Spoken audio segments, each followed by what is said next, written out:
ఏదైనా జరిగిందనుకోండి, మనం ఏమంటాం, అది ఈశ్వరుడు నిర్ణయించాడు, లలాటలిఖితారేఖా పరిమాస్త్రం న శక్యతే. ఒకటి జరగలేదనుకోండి, ఈశ్వరానుగ్రహం లేదంటాం. అప్పుడు ఒకడు గొప్పవాడు అయ్యాడు అనుకోండి, ఈశ్వరానుగ్రహం. ఒకడు గొప్పవాడు కాలేదనుకోండి, అది కూడా ఈశ్వర నిర్ణయం. వాడిని ఎందుకు తిట్టడం? అది ఆయన ప్రశ్న. ఒకడు భగవద్భక్తుడు, వాడు అదృష్టం, ఈశ్వరుడు వాడిని భక్తుడిని చేశాడు. ఒకడు సమస్త దురలవాట్లకి అలవాలం, వాడిని ఎందుకు తిట్టడం? ఒకడు మంచివాడైతే ఈశ్వరుని పొగుడుతావా? ఒకడు చెడ్డవాడైతే మాత్రం ఈశ్వరుడు కాదండి వాడి తప్పంటావా? అప్పుడు వాడి ప్రమేయమే ఉంది. మంచిలో కానీ చెడులో కానీ రెండిటిలో వాడి స్వాతంత్ర్యం లేనప్పుడు రెండిటికి కర్త ఈశ్వరుడు కదా, వ్యక్తి కర్త ఎలా అయ్యాడు? అది ఆయన ప్రశ్న. నిజమే, అది పైకి చూసినప్పుడు అలాగే అనిపిస్తుంది. కానీ ఒక విషయం బాగా జ్ఞాపకం పెట్టుకోవాలి. ఒక మనిషి పాడయ్యాడు అనడానికి కానీ, ఒక మనిషి ఉండవలసిన పథంలో ఉన్నాడు అనడానికి కానీ ప్రమాణం ఏమిటి? ధర్మం. ఎవడు ధర్మాన్ని పట్టుకున్నాడో వాడు సక్రమమైన మార్గంలో ఉన్నాడు. ఎవడు ధర్మాన్ని వదిలేశాడో వాడు వక్ర మార్గంలో ఉన్నాడు.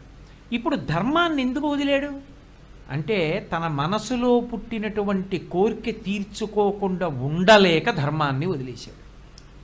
ధర్మమా కోరికయా అంటే, నాకు కావలసినది కోరికయే, ధర్మంతో సంబంధం లేదు. ఏమంటే ఇది ఈశ్వరుడు కదా మరి భావప్రచోదనం చేస్తున్నది అంటే, ఇక్కడ మీరు ఒక మాట బాగా గట్టిగా పట్టుకోవాలి. మనిషిని వాసనా బలం పట్టుకుని ఉంటుంది. వాసనా బలము అన్న మాట మీకు తేలికగా అర్థం అవడానికి నేను ఉదాహరణ చెప్తాను. నేను ఎప్పుడూ మామిడి పండు తినలేదనుకోండి, మీరు నాకు మామిడి పండు అంటే ఇలా ఉంటుంది, అందులో పీచు ఉంటుంది, అందులో గుజ్జు ఉంటుంది, అది రసం ఉంటుంది, దాన్ని మీరు ఇలా గట్టిగా పట్టుకుంటే చిట్లుతుంది, అందులోంచి తీయటి రసం వస్తుంది, దాన్ని నోట్లో పట్టుకు చీకుతుంటే ఆ పీచులోంచి తీయటి రసం వస్తే ఎంత బాగుంటుందో, ఎంత చెప్పినా నాకేమనిపిస్తుంది, ఏమో అనిపిస్తుంది. నాకో మామిడి పండు ఇచ్చారనుకోండి, నేను తిన్నాననుకోండి, నా మనసు ఆ అనుభవాన్ని దాచుకుంటుంది. మామిడి పండు అంటే ఇలా ఉంటుంది, మామిడి పండు వాసన ఇలా ఉంటుంది, మామిడి పండు రుచి ఇలా ఉంటుంది. రుచి అంటే అనురక్తి, వాసన అంటే దాని అనుభవం. రుచి అన్న మాటకు అర్థం దాని యొక్క రుచి అని కాదు, రుచి అంటే అనురక్తి అని. వాసన అంటే అది అనుభవించిన తరువాత ఆ అనుభవం తనకు ఎలా అనిపించిందో దాన్ని దాచుకుంటుంది. మామిడి పండు తింటే బాగుంది, అరటి పండు తింటే బాగుండదు అంటే తన మనసుని బట్టి నిర్ణయించుకుంటుంది. ఇది ఏం చేస్తుందంటే, ఒకదాని మీద ఒకటి, ఒకదాని మీద ఒకటి, ఒకదాని మీద ఒకటి కొన్ని కోట్ల వాసనలు రికార్డ్ చేస్తుంది మనసు. అలా ఎన్ని వాసనలు ఉంటాయో పుట్టిన దగ్గర నుంచి. అందుకే చూడండి, పుట్టినప్పుడు అమ్మ తప్ప ఇంకేం అక్కర్లా, తర్వాత నాన్నగారు, తర్వాత స్నేహితులు, తర్వాత పాఠశాల, తర్వాత అన్నదమ్ములు. అమ్మ లేకపోతే అమ్మ బాబోయ్, అమ్మ లేకపోతే ఉండగలనా అంటాడు. అదే తల్లికి అంత్యేష్టి సంస్కారం చేస్తాడు ఒకప్పుడు. బతకట్లా. భార్య లేకపోతే అంటాడు, ఈ ఇల్లు లేకపోతే, ఈ పదవి లేకపోతే అంటాడు. లేకుండా పోయినా బతుకుతాడు. మనసు ఏం చేస్తుందంటే, ఈ వాసనలన్నింటినీ దాచుకునేటప్పుడు మెల్లమెల్లగా మెల్లమెల్లగా మెల్లమెల్లగా ఏం చేస్తుందంటే, తనకి ప్రియాతి ప్రియమైనటువంటి వాసనలు కొన్నింటిని 2-3 వాసనల్ని బాగా లెక్క పెట్టుకుని అనురక్తం అవుతుంది. అనురక్తం అవుతోందని గుర్తు ఏమిటంటే, మీరు ఏం చేస్తూ ఉండండి అటు ఎడుతూ ఉంటుంది మనసు. అటు వెళ్ళి ఓసారి దాన్ని గుర్తు తెచ్చుకుంటూ ఉంటుంది. నాకు నా కొడుకు మీద వాసనా బలం ఎక్కువ అనుకోండి, వాడి మీద ప్రీతి అనుకోండి, ఏం చేసినా వాడిని ఒకసారి గుర్తు తెచ్చుకుంటాను. డబ్బు మీద ప్రీతి అనుకోండి, దాన్ని గుర్తు తెచ్చుకుంటాను. నాకున్న భూముల మీద ప్రీతి అనుకోండి, దాన్ని గుర్తు తెచ్చుకుంటుంటాను. అది వాసన అంటారు. మనసుకున్న లక్షణం ఏమిటంటే, అది గుర్తు తెచ్చుకోవాలన్నా, అది అనుభవించాలన్నా, రుచి దేని మీదన్నా దాని దృష్టి వెళ్ళాలన్నా అది కదలాలి. అది కదలాలంటే దానికి ముందు ఊపిరి ఉండాలి. ఊపిరి కదిలితే మనసు కదులుతుంది. అందుకే ప్రాణాయామం చేస్తే మనసు ఆగుతుంది. ఇప్పుడు ఆఖరి ఊపిరిలో ఆఖరిసారి కదులుతుంది మనసు. ఆఖరిసారి కదిలినప్పుడు అది పాపపుణ్యాల్ని బట్టి ఏం చేస్తుందంటే, ఊర్ధ్వముఖ చలనం చేయకుండా గుప్తంగా వెళ్ళిపోతుంది. ఆఖరికి ఎందులోంచి వెళుతుందంటే, ఒక రోమకూపంలోంచి కూడా వెళ్ళిపోతుంది. అందుకే అది సూక్ష్మ శరీరం. చిన్న వెంట్రుక పుట్టిన రంధ్రం ఉంటుంది, శ్వేతరంధ్రం, చెమట పుట్టే రంధ్రం, ఆ రంధ్రంలోంచి వెళ్ళిపోతుంది. వెళ్ళిపోయేటప్పుడు అది ఏం చేస్తుందంటే 5 జ్ఞానేంద్రియముల యొక్క శక్తుల్ని వెనక్కి లాగి మూట కట్టుకుంటుంది. కంటి నుంచి చూసే శక్తిని లాగేసి మూట కట్టేస్తుంది, చెవి నుంచి వినే శక్తిని లాగి మూట కట్టుకుంటుంది. అలా 5 ఇంద్రియముల శక్తులు వెనక్కి లాగి మూట కట్టుకుని ఆఖరిసారి కదిలినప్పుడు ఆఖరణ తనకి బాగా ఇష్టంగా నిలబడిపోయిన వస్తువేదో దాన్ని స్మరిస్తుంది. మనసంటే స్మరణ కదా మరి, అది అంతిమ తీర్పు. అందుకే నరుడి పునర్జన్మలో ఈశ్వర ప్రమేయం ఉండదు. ఏది తలుచుకుని వెళ్ళాడో అదే పునర్జన్మని ఇస్తాడు ఈశ్వరుడు. అదే ధన్య అని భాస్కర్ రాయల వారు వ్యాఖ్యానం లలితా సహస్రానికి. మీకు ఉదాహరణకి నా ఆఖరి ఊపిరిలో శ్రీరామాయణం జ్ఞాపకానికి వచ్చిందనుకోండి, అంటే దాని అర్థం బాగా నా మనసు రామాయణంలో రంజిల్లిపోయింది, అందుకని అది గుర్తొచ్చింది ఆఖరి కదలికలో. అంటే నాకు తెలియకుండానే నా మనసు దాని మీద అనురక్తమైపోయి ఉండిపోయింది. ఇప్పుడు వచ్చే జన్మలో ఈశ్వరుడు ఏం చేస్తాడంటే ఒక మహావిద్వాంసుడి కడుపున నేను మళ్ళీ మనుష్యుడిగా పుట్టేట్టు చేస్తాడు. ఆయన చిన్నతనం నుంచి నాకు వేదాంగములు నేర్పి ధర్మపదంలో నడిచేటట్టు చేసి నా పునర్జన్మలను తగ్గిస్తాడు.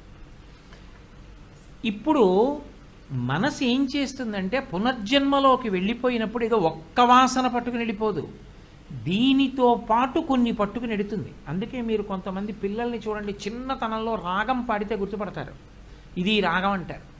ఎలా తెలిసింది వాళ్ళకి అంత చిన్నతనంలో? అంటే గత జన్మలలో వాడు ఒక పెద్ద సంగీత విద్వాంసుడు, రాగాలు రాగాలు రాగాలు అవే ఆలోచిస్తూ వెళ్ళాడు. ఈ జన్మలో వాడికి సాధన లేకుండా చెప్తాడు.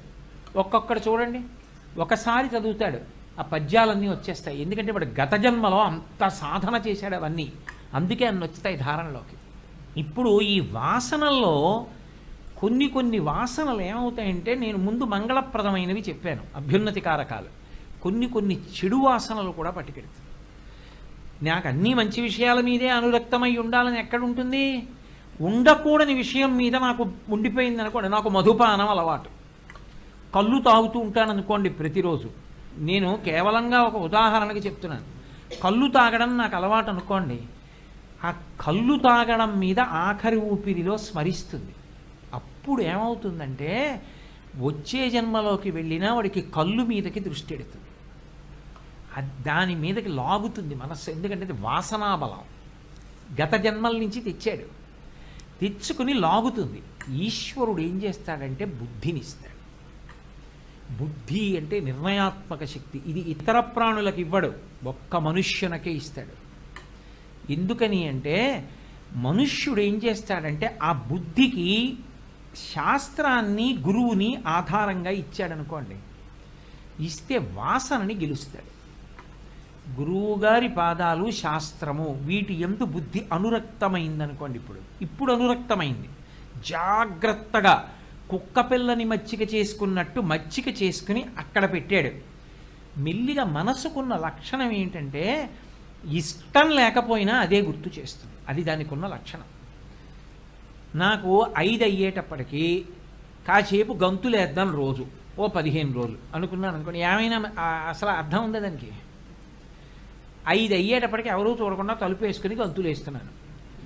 5 రోజులైంది, 6వ రోజు 5 అవుతోంది, కాసేపు నువ్వు గంతులు వెయ్యాలని ఎవరు గుర్తు చేస్తారు? మనసే గుర్తు చేస్తుంది. అది దానికి ఇష్టమా? ఏమిట్రా అది, ఏమిటి తలుపు వేసి ఇందుగా గంతులు వేయడం అన్నా, ఇప్పుడు నువ్వు 15 రోజులు గంతులు వేయాలనుకున్నావుగా, 5 అయింది, గంతులు వేయి అని అదే గుర్తు చేస్తుంది. అలా దానికి ఇష్టం లేకపోయినా మొదట్లో అది మెల్లిగా గురువు దగ్గరికి శాస్త్రం దగ్గరికి వెళ్ళడం మొదలెడుతుంది. దానికి ఉన్న లక్షణం ఏమిటంటే అనురక్తం అవుతుంది. విని అబ్బా నిజమే, గురువు పాదాలు పట్టుకోవాలి, శాస్త్రం పట్టుకోవాలంటే గురువుని శాస్త్రాన్ని పట్టుకుంటే వాసనా బలాన్ని జయిస్తాడు. ఇప్పుడు ఏం చేస్తాడంటే చిచి కళ్ళు తాగడం ఏమిట్రా, తప్పు, తాగకూడదంటాడు. గత జన్మలో గెలవలేకపోయిన దాన్ని ఈ జన్మలో గెలిచాడు. ఇప్పుడు నువ్వు ఒక మంచి మార్గంలో వెళ్ళడానికి నీకు బుద్ధిని ఇచ్చినప్పుడు ఈశ్వరుడు నువ్వు అభ్యున్నతి పదంలో నడవడానికి కావలసిన ఆస్తిని ఇచ్చాడా లేదా? నీ కర్మకు ఎవడు పాత్రుడు? నువ్వే. ఉద్ధరేణ ఆత్మనాత్మానం, నీకు బుద్ధిని ఇచ్చాడు కాబట్టి సక్రమంగా వినియోగించు, ఉన్నత పదంలో పెడతావు. బుద్ధి ఇచ్చినా మళ్ళీ ఆ బుద్ధిని పట్టుకెళ్ళి చెడు మార్గాల దగ్గరే పెడితే అవి తప్పని తెలిసి కూడా అక్కడే పెట్టి దాన్నే పట్టుకు తిరుగుతానంటే ఇంకా కొత్త వాసనా బలాలు తెచ్చుకుంటాం. అప్పుడు ఇక సాధన ఎక్కడ ఉంటుంది? వచ్చే జన్మలో తిరియక్కవుతాడు. ఎందుకంటే ఆఖరణ తలుచుకున్నవంత భయంకరమైనవి స్మరిస్తాడు. దాన్ని బట్టి తిరియక్కంటే భూమికి అడ్డంగా వెన్నుపా ఉండే ప్రాణిగా వెళ్ళిపోతాడు. ఇప్పుడు ఎవరు నిర్ణేత? మనుష్య జన్మ దగ్గరికి వచ్చేటప్పటికి ఒకడు బాగుపడినా ఒకడు చెడిపోయినా ఎవడు దానికి కర్త? మనుష్యుడే. వాడికి ఇచ్చిన బుద్ధిని వాడు సద్వినియోగం చేసుకుంటే ఈశ్వరుడు ప్రాపుగా ఉంటాడు, తాను అండదండగా ఉంటాడు. ఒక్కొక్కసారి ఓడించి చూస్తాడు. మీరు చూడండి, మా చిన్నతనంలో ఎంత గుండ్రంగానో వ్రాయాలని ప్రయత్నం చేసేవాళ్ళం. ఎట్టి పరిస్థితుల్లో రెడ్ ఇంకు పెట్టకూడదు మాస్టర్. ఆ పుస్తకం పట్టుకెళ్ళి చూపిస్తే ప్రకృతి వికృతి ఇలా టిక్కు పెట్టి ఎక్కడ తప్పు రాయలేదు అని పెట్టి 10వ దాని దగ్గరికి వచ్చేటప్పటికి ఏమిట్రా ఇది, ఈ ఒత్తి ఏమిట్రా, సరిగా ఇలా ఉండాలి అని ఎర్రింకుతో ఇలా అని ఇలా అనేవారు. అని మనసు చిన్నబుచ్చుకునేది. రేపైనా ఎర్రింకు పెట్టించుకోకూడదు. ఒక్కనాటికి చేసేవారు కాదు, ఎప్పుడూ ఎర్రింకే ఏదో ఒకటి, ఒకటికి ఉండదు ఆ ఎర్రింకు లేకుండా. ఆఖరికి ఒళ్ళు మండి ఏంటంటే రోజు ఎర్రింకుతో ఏదో ఒకటి పెట్టేస్తానేంటి మాస్టర్, ఎంత కష్టపడి రాసినా అంటే, ఒకటి గుర్తుపెట్టుకో, నేను ఎర్రింకుతో అలా అనకుండా ఒక్కటి కూడా 4 రోజులు నిన్ను వదిలేస్తే నువ్వు పాడైపోతావురా. అందుకురా ఇలా పట్టుకుని ఇచ్చాను నిన్ను ఎప్పుడో తలాలో నాకు తెలుసురా, అప్పుడు నా ఎర్ర పెన్ను పెట్టనులే పో అనేవారు మాస్టర్. ఈశ్వరుడు ఏం చేస్తాడు? ఒక్కొక్కప్పుడు మీరు అనుకున్నవి జరగకుండా చేస్తాడు. అయినా వాడు నాకు ఎందుకు ఇవ్వలేదు అని వదలడంలో భక్తి ఉంది. వాడు ఇచ్చాడు, నా గొప్ప కాదు, వాడు ఇచ్చాడనడంలో నిలదొక్కుకోవడం. ఇప్పుడు ఆ భక్తికి ఆధారం శాస్త్రం, గురువు, దానికి శ్రద్ధ అని పేరు. ఇప్పుడు ఆ బుద్ధిని ఎవడు వినియోగించాడో వాడు పైకెక్కుతున్నాడు, ఎవడు వినియోగించుకోలేదో వాడు వాసనా బలాన్ని జయించలేకపోవడం కాదు, కొత్త వాసనలు కూడా తెచ్చి మీద పెట్టుకుంటున్నాడు. ఇప్పుడు వాడిని ఎవరు ఉద్ధరిస్తాడు? మళ్ళీ ఆఖరి ఊపిరిలో గత జన్మలలో ఈ మనుష్య జన్మ మళ్ళీ రావడానికైనా కారణమైంది అది. ఇప్పుడు మనుష్య జన్మ రావడానికి కాదు, కొన్ని కోట్ల జన్మలు తిరియక్కుపోవడానికి పనికి వస్తుంది. ఎవడు ఉపయోగించమన్నాడు బుద్ధిని అలా? అందుకే ఏ పని చేసినా మనం ఏమడుగుతామంటే ధియోయోన ప్రచోదయాత్, మా బుద్ధులు ప్రేరేపింపబడుగాక. దేని యందు? గురువు యందు, శాస్త్రమునందు, ధర్మమునందు ప్రేరేపింపబడుగాక. అటువైపుకి వెడితే భద్రం, వెళ్ళనప్పుడు ప్రమాదం. అందుకే పిల్లవాడికి కత్తివ్వడం ఎంత ప్రమాదమో మనసుకి వాసన అందించడం అంత ప్రమాదం. అందుకే నిషిద్ధ కర్మ అంటుంది శాస్త్రం, దాని జోలికి వెళ్ళవద్దు. అసలు దాని రుచి ఏమిటో చూసి దాని వాసన లోపల పెట్టుకుందామని ప్రయత్నించకు.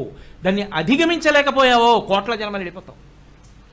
కాబట్టి అసలు దాని జోలికి వెళ్ళద్దు, భంజించేసేయి అంటుంది. ఇప్పుడు ఒకడి వృద్ధికి కానీ ఒకడి పతనానికి కానీ కారణం వాడే. వాడి బుద్ధిని వాడు సక్రమంగా వినియోగించుకోవడం మీదే ఉంటుంది. అలా వినియోగించుకోవాలని ప్రయత్నం చేస్తే కచ్చిత్ పురుషకారంచ దైవంచ ప్రతిపద్యతే అంటుంది సీతమ్మ. మన ప్రయత్నానికి ఈశ్వరుడి యొక్క అనుగ్రహం తోడవుతుంది, సాధిస్తాం. ఒక చోట తోడు కాలేదు, ఏమి ఇబ్బంది లేదు, అది కూడా మనం ఊంచుకోవడానికే కారణం అవుతుంది. ఓ ఎందుకు ఇవ్వలేదో ఈశ్వరుడు, వాంఛితార్థ ప్రదాయిని. నేను కొన్ని కోరికలు కోరచ్చు, అమ్మవారు ఇవ్వదు. ఎందుకు ఇవ్వదు? ఒరే నీకు ఈ అనుభవం వస్తే నీ జీవితంలో అన్నీ పాలుకావు, కొన్ని విషయాల్లో నువ్వు జాగ్రత్తగా ఉండాలన్న అనుభవం ఒకటి నీకు నేర్పాలని అనుకుంటున్నాను, అందుకు నీకు ఇలాంటి అనుభవం ఇచ్చానని అమ్మవారు నన్ను జాగ్రత్త నేర్పుతోంది అని తీసుకుంటే నీకు ఇబ్బంది కాదది, లేకపోతే చతికిల పడిపోతావు. కాబట్టి బుద్ధిని వినియోగించుకోవడం అన్నదే మనుష్యుడి యొక్క ఉద్ధరణకు కారణము. అంతేకాని అన్నిటికీ ఈశ్వరుడు కారణం అయ్యాడు అనుకోండి, అప్పుడు ఆయన పైశాచిక మనస్తత్వం ఉన్నవాడు అవుతాడు. చాలామంది పాడవడానికి ఆయన కారణం అవుతాడు. ఆయన పక్షపాతం ఉన్నవాడు అవుతాడు, ఎవరో కొంతమందిని మాత్రమే ఉద్ధరించిన వాడు అవుతాడు. ఆయనకి రాగరహితుడు, ఆయనకి ఎవరి యందు పక్షపాతం లేదు, ఎవరి యందు ద్వేషం లేదు.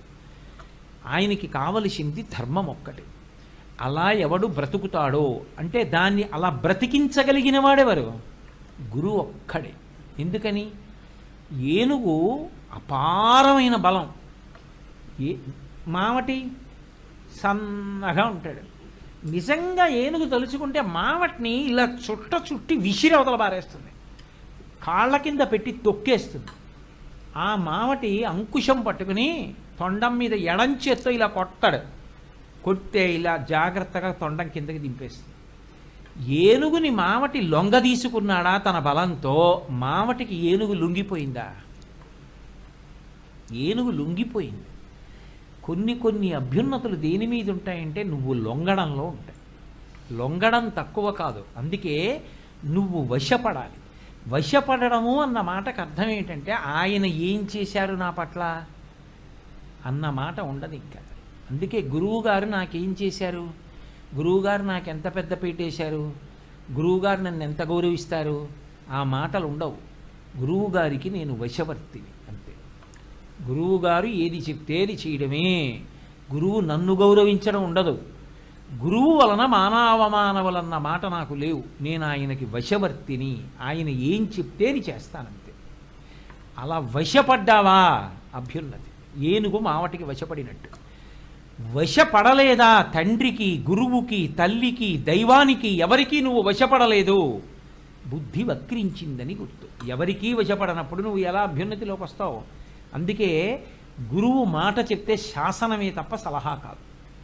రే ఇలా రా అన్నారు గురువుగారు, అంతే వెళ్ళిపోవడమే.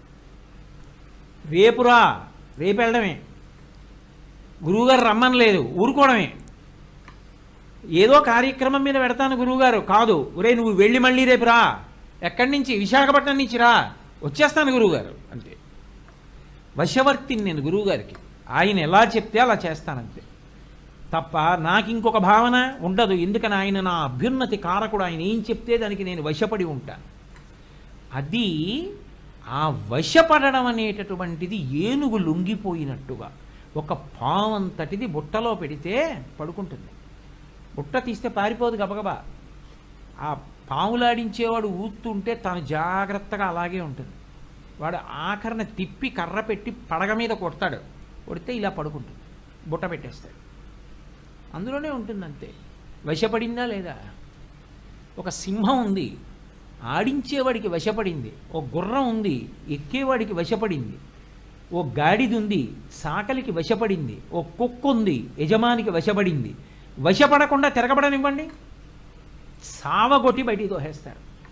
కుక్క యజమాని మీదే తిరగబడి కరిచింది అనుకోండి, చితక్కొట్టి బయటికి తోసేస్తాడు. ఇది నన్నే కరుస్తోంది ఇంకిందికి కుక్క అంటాడు. ఓ గుర్రం, తాను ఎక్కిన బారని గుర్రము యజమాని ఎక్కితే కదలలేదనుకోండి, దిక్కుమాల గుర్రం నాకెందుకని అవతల పారేస్తాడు.